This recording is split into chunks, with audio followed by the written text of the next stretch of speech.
কালিলৈকে আমাৰ 64 কেণ্ডিডেটৰ প্ৰাৰ্থী তালিকা কমপ্লিট হ'ল।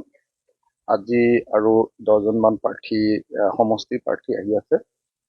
গতিকে 75ৰ পৰা 80ৰ ভিতৰত আমাৰ নিৰ্বাচনৰ সমষ্টি ইতিমধ্যে আমাৰ যোগাযোগত আছে বা আমি নিৰ্বাচিত কৰিবৰ কাৰণে তেওঁলোকৰ প্ৰাৰ্থী নিৰ্বাচিত কৰিবৰ কাৰণে সুযোগ লাভ কৰিছো।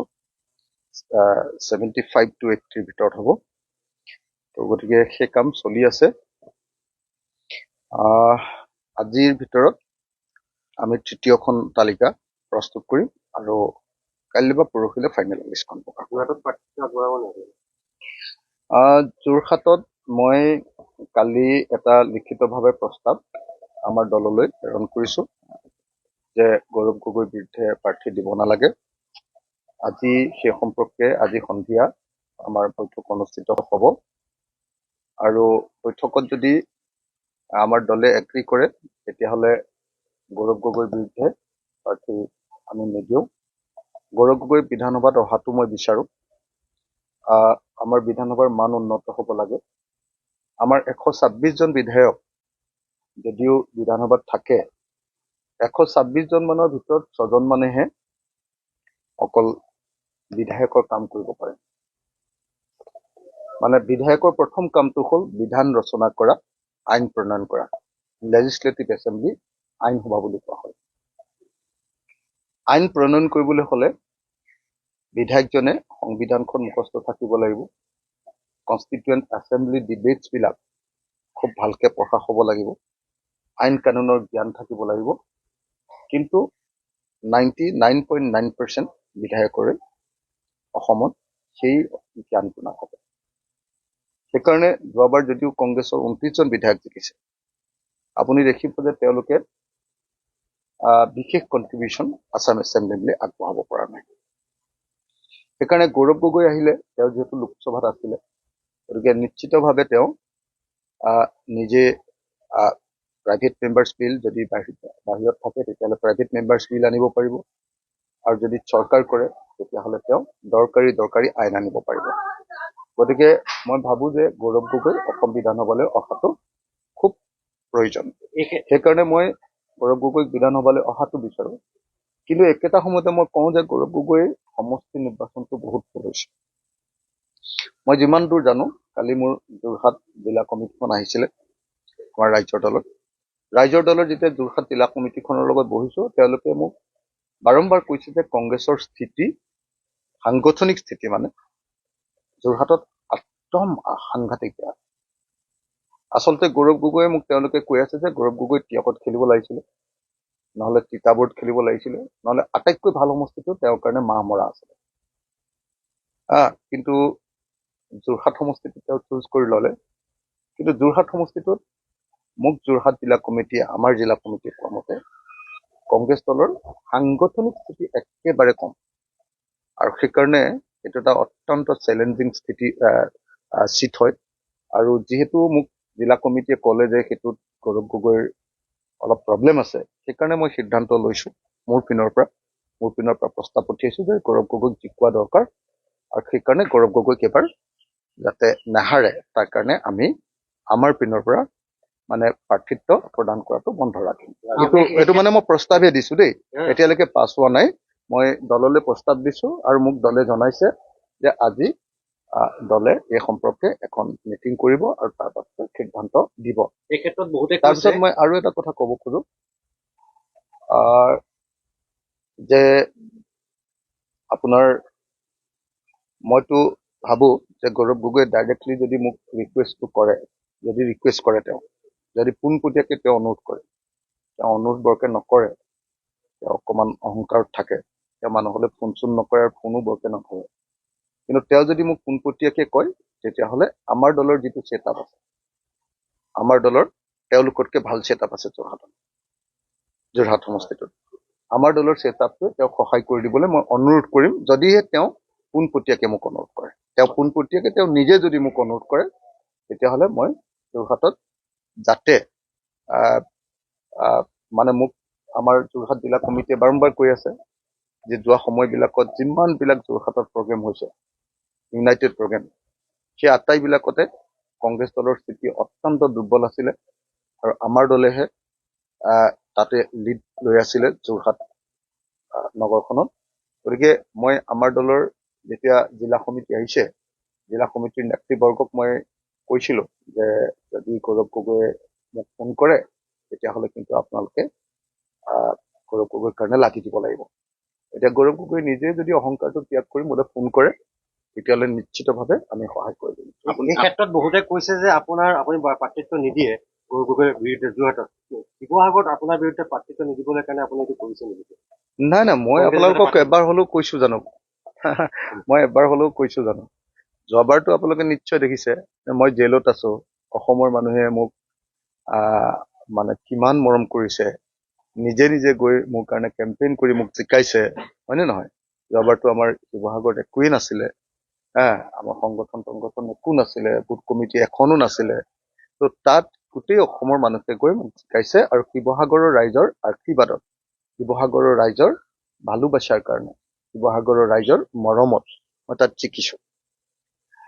আৰু যোৱাবাৰ তেওঁলোকে মোৰ বিৰুদ্ধে, যি সময়ত মই জেলত আছিলো তেতিয়াও কংগ্ৰেছে মোৰ বিৰুদ্ধে কেণ্ডিডেট দিছে। এইবাৰ কেণ্ডিডেট দিলেও মোৰ আপত্তিয়ে নাই। মই একবাৰৰ কাৰণে আপোনালোকক কোৱা শুনিছে নেকি?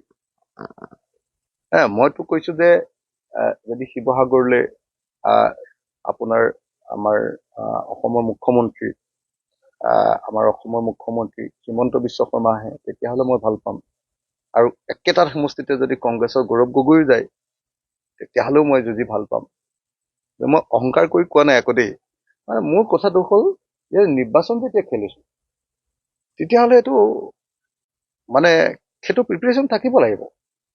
আৰু বা যিকোনো ইলেকশ্যনততো সকলো মানুহ সদায় জিকি নাথাকে।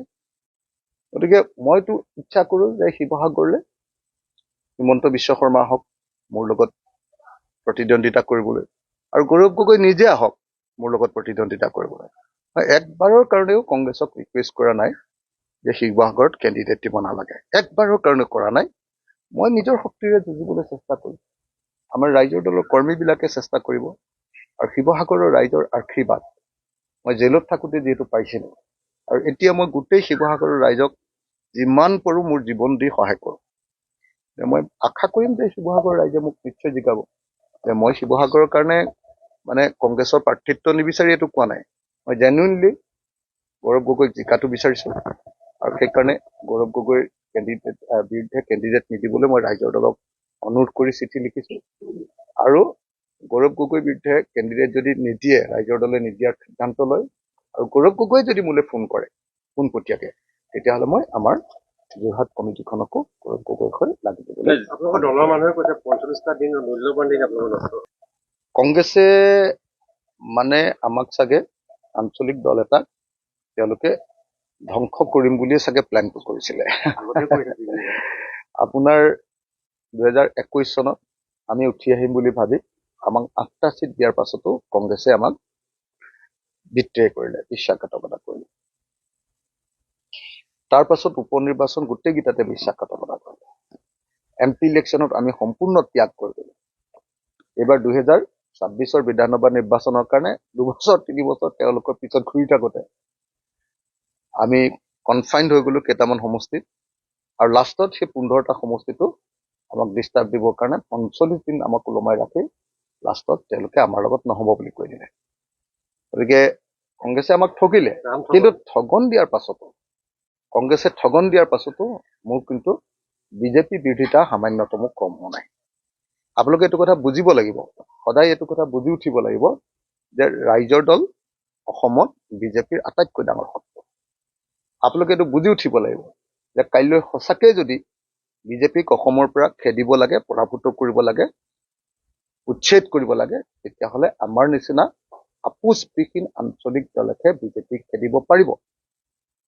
আৰু কংগ্ৰেছে সেইটো বুজি নুঠাটোৱে এই সময়ৰ ঐতিহাসিক ফল। কংগ্ৰেছে অকণমান তেওঁলোকৰ সাংগঠনিক স্থিতি অকণমান ভাল হোৱাৰ লগে লগে তেওঁলোকে ভাবি গ'ল যে নাই আমি অকলে পাৰিম। আৰু এই সময়ত অখিল গগৈ ৰাইজৰ দলৰ নিচিনা আপোচবিহীন দল এটাক আকৌ উঠি আহিবলৈ নিদিওঁ। আৰু মোৰতো সন্দেহে হৈছে যে গৌৰৱ গগৈ আচলতে 2026 কাৰণে ইলেকশ্যন খেলা নাই। আপুনি চাবচোন, চব পুতেকবিলাকক দিছে, আপোনাৰ প্ৰদ্যুৎ বৰদলৈৰ পুতেক, ৰকিবুল হুছেইনৰ পুতেক, মন্ত্ৰী গৌতম বৰাৰ পুতেক, চব পুতেকবিলাকক কেলে দিছে বাৰু?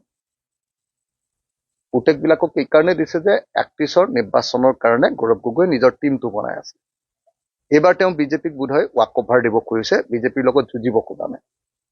সেই একেটা কাৰণতে গৌৰৱ গগৈ BTAD ইলেকশ্যনৰ 40খন আসনৰ ভিতৰত 40খন আসনতে অকলে চিট দি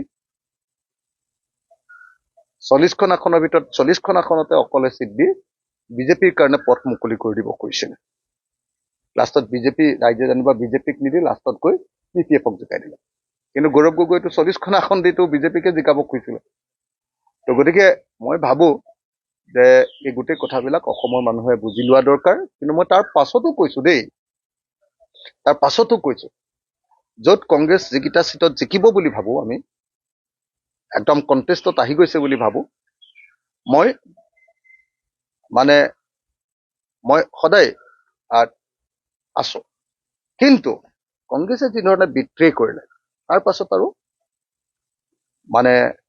আমাৰ ইলেকশ্যনলৈ যোৱাৰ বাহিৰে কোনো বাকী নাথাকে। লুৰিণজ্যোতি গগৈ কিন্তু আপোনাৰ কাৰণে হেৰি হৈছে নাই কোৱা নেকি? ক'ৰবাত কৈছে জানো? মই নাই দেখা। আপুনি এনে মিছা কথা কৈছে যেন লাগিছে। ৰুল যেনেকে পালন কৰিব লাগিছিলে তেনেকে আপুনি এইটো মিছা কথা কৈছে যেন লাগিছে মোৰ। এইটো একেবাৰে নহয়। মই লুৰিণজ্যোতি গগৈয়ে কোৱা নাই, মই দেখা নাই। নাই লুৰিণজ্যোতি গগৈ কোৱা নাই, মই দেখা নাই। মই নেদেখাকে কেতিয়াও কথা নকওঁ, মিছা কৈ লাভ নাই। লুৰিণজ্যোতি গগৈয়ে আমাৰ বিৰুদ্ধে একো কোৱা নাই, কিন্তু আমাৰ পক্ষতো একো কোৱা নাই। আৰু এলায়েন্সটো লুৰিণজ্যোতি গগৈয়ে ইচ্ছা কৰা হলে ৰখাব পাৰিলে। কিন্তু লুৰিণজ্যোতি গগৈ অকল নিজৰ দলৰ স্বাৰ্থ আৰু নিজৰ স্বাৰ্থ চাবলৈ গৈ তেওঁ আমাক বিট্ৰে কৰিলে। আঞ্চলিক দলক একেলগ হৈ, বামপন্থী দলবিলাক, আঞ্চলিক দলবিলাক একলগ হৈ আমি কংগ্ৰেছক ঐক্যবদ্ধভাৱে কথা কোৱা হলে তেতিয়াহ'লে কংগ্ৰেছে মানিলেহেঁতেন। কিন্তু কংগ্ৰেছে তেওঁলোকক লগত লৈ ললে আৰু মোৰ বিৰুদ্ধে ব্যৱহাৰ কৰিলে, ৰাইজৰ বিৰুদ্ধে ব্যৱহাৰ কৰিলে। গতিকে আমাৰ বিবেচনা চলি আছে, সেইটো আমি নাজানো। আমাৰ আজিৰ দিনটোত মই মাত্ৰ এজন মানুহৰ কথা কৈছো, গৌৰৱ গগৈ। মই খুব আন্তৰিকতাৰে বিচাৰো যে গৌৰৱ আমাৰ বিধানসভালৈ আহক। আজিৰ দিনটোত আপোনালোকে নিশ্চয় দেখিছে যে বিধানসভাখন অকল অখিল গগৈ আৰু হিমন্ত বিশ্ব শৰ্মাৰ মাজত চলি থাকে। বিধানসভাৰ অধিৱেশন হলে অকল দুজন মানুহৰ শ্ব'ত পৰিণত হৈ যায়। কেলে? কাৰণ বাকী বিধায়কবিলাকে তেওঁলোকে পঢ়া শুনা কৰি বিতৰ্কত অংশগ্ৰহণো কৰিব নোখোজে, বহুতে, বেছিভাগে আৰু দলগতভাৱে তেওঁলোকে যুঁজ এখন লাগিবৰ কাৰণে আগবাঢ়ি নাযায়। কিন্তু মই ভাবো যে গৌৰৱ গগৈ আহিলে যুঁজখন লাগিব, কাৰণ তেওঁ লোকসভাত ৰাহুল গান্ধীৰ লগত এক্সপিৰিয়েঞ্চ হৈছে। গতিকে মই আশা কৰো যে অসম বিধানসভালৈ ময়ো থাকো, গৌৰৱো থাকক, আৰু হিমন্ত বিশ্ব শৰ্মাও থাকক। হিমন্ত বিশ্ব শৰ্মা বিৰোধীত থাকক, আপোনাৰ হিমন্ত বিশ্ব শৰ্মা বিৰোধীত থাকক, আৰু ময়ো বিৰোধীত থাকো, আৰু গৌৰৱ গগৈ চৰকাৰত থাকক। মই আশা কৰো যে গৌৰৱ গগৈ মুখ্যমন্ত্ৰী হওক, তাৰপিছত মই আৰু হিমন্ত বিশ্ব শৰ্মা বিৰোধীত থাকো। তেতিয়া কিমান মজা হ'ব বিধানসভাখন, হয়নে নহয়? আপোনালোকে নিজে কওক, হয়নে নহয়? আপোনালোকে কওক। গতিকে মই একদম ক্লিয়াৰ দেই, মোৰ কাৰণে একদম খাটাং কথা। কংগ্ৰেছে ভাবিছে লুৰিণজ্যোতি গগৈক লগত লৈ চৰকাৰ গঠন কৰিব পাৰিব। কংগ্ৰেছে ভাবিছে মনোৰঞ্জন তালুকদাৰক লগত লৈ চৰকাৰ গঠন কৰিব পাৰিব। মই তেওঁলোকৰ প্ৰতি শুভেচ্ছা জনাইছো। তেওঁলোকে চৰকাৰ গঠন কৰক, আমাৰ সঁচা শুভেচ্ছা তেওঁলোকৰ প্ৰতি আছে। মই সঁচাকে কৈছো, তেওঁলোকৰ প্ৰতি মোৰ সঁচা শুভেচ্ছা, ৰাইজৰ দলৰ 100% শুভেচ্ছা মই গৌৰৱ গগৈ, লুৰিণজ্যোতি গগৈ আৰু মনোৰঞ্জন তালুকদাৰৰ কাৰণে 100% শুভেচ্ছা আমাৰ ৰাইজৰ দলৰ তৰফৰ পৰা পঠিয়াইছো। তেওঁলোকে চৰকাৰ গঠন কৰক। মই এইটো বিচাৰিম যে তেওঁলোকে চৰকাৰ গঠন কৰক আৰু হিমন্ত বিশ্ব শৰ্মাক বিজেপি চৰকাৰক পৰাভূত কৰক। আৰু তেওঁলোকে যাতে চৰকাৰ গঠন কৰাৰ ক্ষেত্ৰত আমি যাতে বাধা নহওঁ, তাৰ কাৰণে মই চেষ্টা কৰিম যে আমি যাতে হিমন্ত বিশ্ব শৰ্মাৰ চৰকাৰখনক গিৰোৱাৰ ক্ষেত্ৰত কংগ্ৰেছক সহায় কৰিব পাৰো। এইটো চাম, কথাটো বুজা নাই। কিন্তু আপোনালোকক খালি এটা কথা কৈ থওঁ,